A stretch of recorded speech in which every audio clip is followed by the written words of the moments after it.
Kāpēc es uztaisīju tikai vienu video pa pasaules čempionātu BMX freestylā? Ja tu seko man Instagramā, tad tu zini, ka es satraumējos pasaules čempionātā.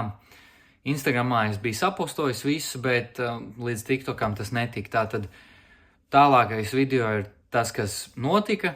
Ir otrā diena pasaules čempionātā Riedā. Šodienas treniņu es pavadīju brīnišķīgi, izpildīju gandrīz visu. Tagad vienīgais, kas atliek, ir atjaunošanās un gatavošanās rītdienas kvalifikācijai. Turam īkšķis. Šādi es necerēju, ka man nakts beigsies. Es gribu ēst.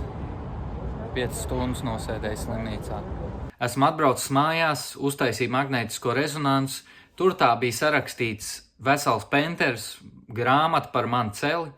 Tālākais solis ir operācija. Man ir jākonsultējas ar traumatologu un ārstiem, lai saprastu, vai taisīt dabīgu operāciju vai sintētisku. Sintētiskā ir 1,5 taukšņa dārgāk, tāpēc ir ko padomāt.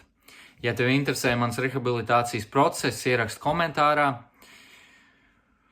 Un tas pagaidām viss. Tālāk būs pēc traumatologa tikšanās.